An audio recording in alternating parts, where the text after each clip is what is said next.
This copyrighted telecast may not be reproduced, retransmitted, or used in any form without the authorized written consent of NASCAR Broadcasting. NASCAR would like to thank all of our loyal fans for your continued support, and we hope you enjoyed today's broadcast. Wow, you got Junior. Got a bunch of them. A big crash in turn number 1. One car got loose entering the corner and collected Dale Earnhardt Jr. in a big way. Lap 13. Oh,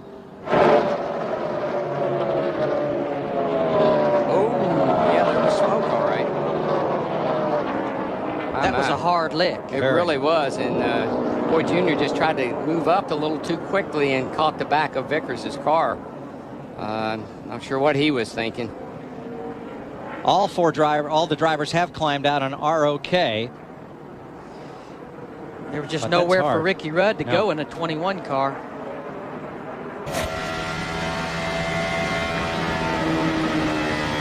Trouble. Turn 4. Elliott Sadler goes around. He got Stewart.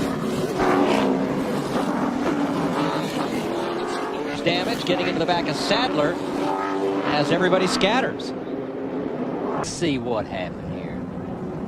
Oh, the 17 car. Matt Kenseth. Poked him. 38's been off the pace just a little bit. That doesn't mean you run over him, though.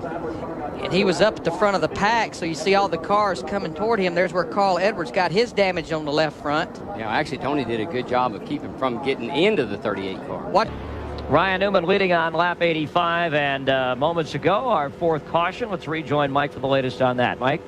That's Jason Leffler you're riding with in the FedEx car of Joe Gibbs, who spun it around in turn number 4, as did the 49 of Ken Schrader. Ooh. See Sterling Marlin in the 40 car. Could Leffler have been slowing to enter the pit, Darrell? I think he was trying to get on pit road. I think. Things we experience when we go out there and do an air show, kind of putting on a performance for this kind of crowd. It's incredible.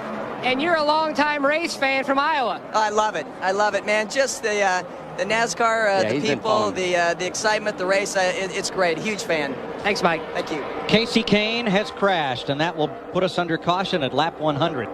But Casey Kane's misfortune, that's what Matt Kenseth needed. He's back one lap down, and Jamie McMurray, he will get the free pass in the 42. There's the caution those two were hunting. I think Travis Quaffle needed that too. Something was going on with him. He was backing up. Maybe, Jeannie, you know why?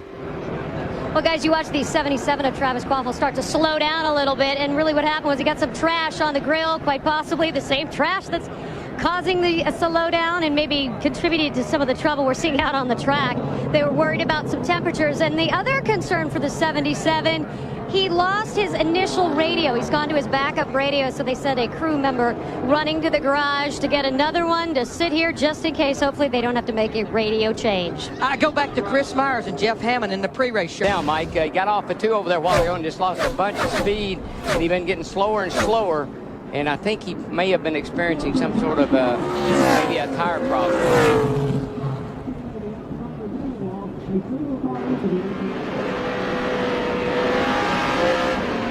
See him wiggle a little bit, and then around she came. Gosh, that hurt. That was a hard lick. Well, that area from turn 4 toward the start-finish line is one area of this track. They also provide power to MB2, MBB. Turn 2, Hermie Sadler impacts the inside wall. The Virginia driver was running in 30th position in his Peak Fitness Ford.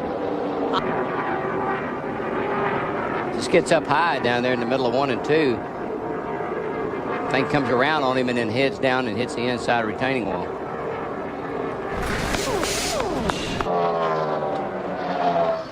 Newman and Mears, 7th and 8th place. They're the leading Dodges in this race right now.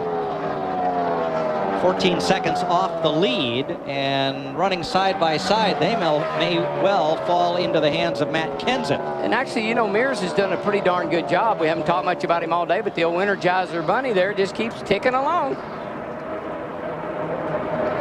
And rounding out the top 10 would be Tony Stewart in the Home Depot Chevy, 16 seconds off the lead, but he's had to overcome some problems with downforce on the front of that car, got in a couple of scrapes, not of his making. And a top 10 finish for Casey Mears in that 41 car, it would be a huge gain because they don't even have a top 20 finish in these first 2 races of 2005. Now this lap, Kurt Busch was quickest, but he only gained a 1/10 of a second on his brother, and that won't be near enough with 7 laps to go. Now those 2 guys in front are driving a little bit defensive right now, just wanting to get it to bring it home, no mistakes. But look at the wad of cars in front of Jimmy Johnson, our leader, the 48 car. Kyle Busch, he can reach out now, he can see him, and he's saying, guys, just hold my teammate up just for a little bit, and I'll be there as we got 6 laps to go. Nose to tail are Jeff Green and Kyle Petty, both on the lead lap, and Mike Wallace. So Johnson's going to have to thread his way through as you see Kyle Busch trying to close in and eat up a 1.3-second lead for Jimmy Johnson. Yeah, this late in the race, you're usually pretty kind to the leader. You know he's there. There's only a few laps to go. And of course, these guys right here, Mike Wallace, Jeff Green, Kyle Petty, they're all racing for position. 5 to go. And these guys are still side by side and have been for 10 or 12 laps. There you see Kevin Harvick in the 29. We talked about him a while ago. He moves in the 5th position by Greg Biffle, but he's 11 seconds behind our leader, Jimmy Johnson. Nonetheless, great recovery by Kevin Harvick from the woes, self-imposed woes his team has had this weekend. Now Kyle Busch in the 5, he's encountering the same lap traffic that Jimmy Johnson was encountering. Yeah, you know, the thing about Harvick and them, they had a great run at Fontana. They come out of here with a great run today. You go home feeling real good about yourself. But now you got to go home and deal with what's going to happen on Tuesday. And Kyle Busch just got really close with Jeff Green there, exiting the quad oval going into turn number 1. And that will pad Jimmy Johnson's lead. Meanwhile, that side-by-side battling of Mears and Ryan Newman, the pole sitter, has sent Newman back into the clutches of the 17 Matt Kenseth. Yeah, Newman's going to battle for 8th here. Newman's just screaming, how many more laps to go? How many more laps to go, man? But a lot like Casey Mears, a top 10 finish for Matt Kenseth would be very welcome because his best finish in the first 2 races, 26th at Fontana, could get their season on the right track. He needed a good day today, and I think overall, you know, overcoming the obstacles they have, if he can get him a good top 10 finish, I think that would be a good day for that team. Good news from the local hospital. Both the crew members injured earlier, from Tony Stewart's and Mike Bliss's crew, have been released from the local Las Vegas hospital after going there for a checkup. As it's 2 to go for Jimmy Johnson. Not too far behind these guys right here. I've been watching Mark Martin in the 6 car. He's still out there ticking away, and he has gained 5 positions with that car by going back out there with the engine problem. You've got a 1.7-second lead.